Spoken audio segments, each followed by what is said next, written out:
2025년 자산시장은 환호와 우려가 교차했던 결과적으로는 매우 인상적인 한 해였습니다. 12월 말 연속 하락하며 다소 아쉽게 문을 닫았지만 연간 성적표를 보면 S&P 500, 나스닥, 다우지수 모두 두 자릿수 수익률을 달성하는 저력을 보였습니다. 특히 2025년은 트럼프 대통령 당선과 취임 이후 단행된 파격적인 관세 정책으로 인해 시장의 변동성이 극에 달했던 시기였습니다. 일각에서는 이를 근거로 미국 증시의 약세장 전환 가능성까지 경고했으나 시장은 흔들리지 않았습니다. AI를 중심으로 한 기술주들의 강력한 실적 기대감과 관세 불확실성의 해소가 맞물리며 결국 뉴욕 증시는 또 한 번의 역사적인 상승장을 기록했습니다. 주식시장의 열기는 원자재 시장으로도 고스란히 이어졌습니다. 특히 2025년은 금과 은의 해라고 해도 과언이 아니었습니다. 먼저 금값은 1년 동안 무려 64%나 폭등하며 온스당 4,300달러를 돌파하는 역사상 유례없는 골드랠리였죠. 하지만 더 놀라운 것은 은의 행보였습니다. 은값은 연초 대비 약 140%에서 150% 가까이 수직 상승하며 금보다 2배 이상 가파른 상승세를 기록했습니다. 이처럼 주식과 원자재가 동시에 폭등하는 이례적인 상황은 현재 시장의 유동성이 얼마나 풍부한지를 단적으로 보여줍니다. 위험자산인 주식과 안전자산인 금이 반대로 성장하는 과거 시장과는 다르게 25년은 주식과 원자재가 함께 달리는 이례적인 상황이 발생한 것입니다. 대체 어떻게 이런 일이 가능했을까요? 답은 간단합니다. 시장에 돈이 너무 많이 풀렸기 때문입니다.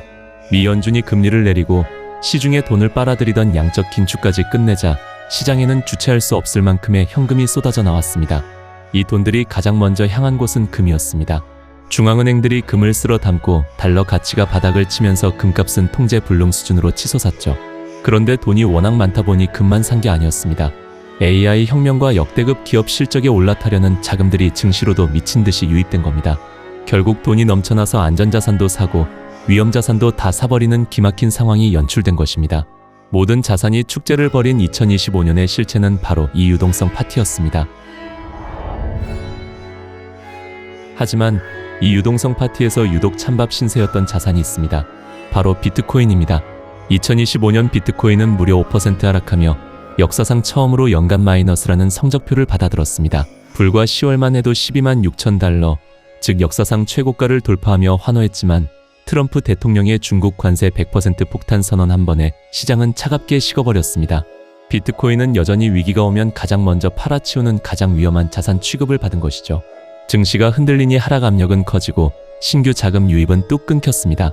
트럼프가 비트코인을 국가 전략 자산으로 만들겠다고 장담했지만 구체적인 계획이 나오지 않자 실망 매물까지 쏟아졌습니다. 금은 안전 피난처로, 주식은 성장의 상징으로 대접받을 때 비트코인은 변동성이라는 꼬리표를 떼지 못한 셈입니다. 하지만 여기서 우리가 놓치지 말아야 할 사실이 있습니다. 개미들이 공포에 질려 던진 그 물량을 기관들은 아래에서 조용히 다 받아냈다는 겁니다.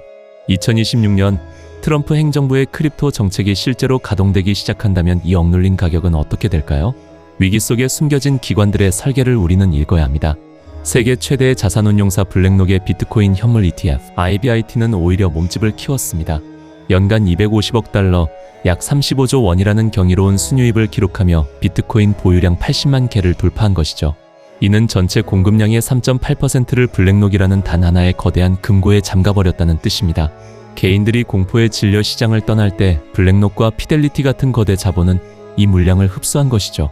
그리고 기관들이 사들인 비트코인은 단기 매물로 나오지 않습니다. 그들은 이것을 디지털 금으로서 금고에 쌓아두고 있을 뿐입니다.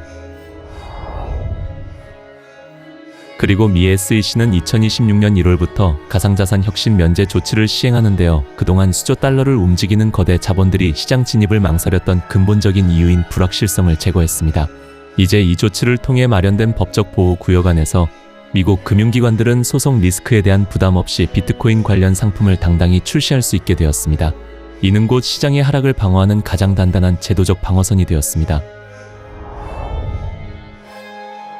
가장 결정적인 변화는 트럼프 행정부의 비트코인 전략 비축 공식화입니다. 2025년 하반기부터 시작된 미 재무부의 비트코인 매입은 비트코인의 성격을 투자 상품에서 국가 안보 자산으로 바꾸어 놓았습니다. 2026년 상반기 중 예정된 CFTC의 토큰화 자산 증거금 허용 조치는 이제 비트코인이 전 세계 파생상품 시장에서 달러나 국채처럼 담보로 쓰이게 된다는 것을 의미합니다. 개미들의 투매가 끝난 자리에 국가와 기관의 자금이 채워졌습니다. 2026년 트럼프 2기 정부의 층크립토 정책이 톱니바퀴처럼 맞물려 돌아가기 시작하면 지금의 억눌린 가격은 오히려 폭발적인 상승을 위한 가장 단단한 바닥이었음을 깨닫게 될 것입니다. 결국 위기는 설계자들에게는 기회였고 우리는 이제 그들이 깔아놓은 판 위에서 비트코인이 디지털 시대의 기저 자산으로 우뚝 서는 과정을 목격하게 될 것입니다. 우리가 가장 주목해야 할 사실은 이제 비트코인이 더 이상 위험 자산의 영역에 머물지 않는다는 점입니다.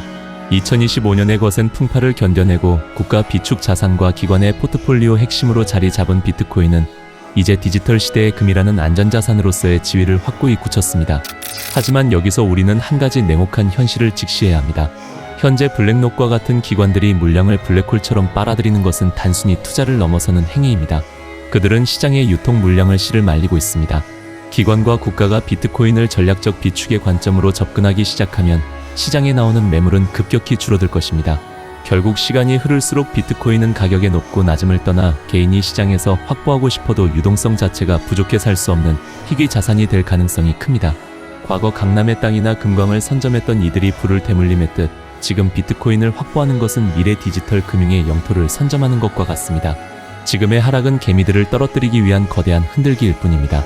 이 폭풍이 지나가고 제도권의 문이 완전히 열리는 순간 비트코인의 가격표는 개인들이 감당할 수 없는 수준으로 격상될 것이며 그제야 가치를 깨달은 개인들에게 돌아갈 몫은 남아있지 않을 것입니다. 비트코인이 떨어졌다는 사실에 공포를 느낄 것이 아니라 그 가격에 국가와 기관이 사고 있다는 사실에 주목하십시오.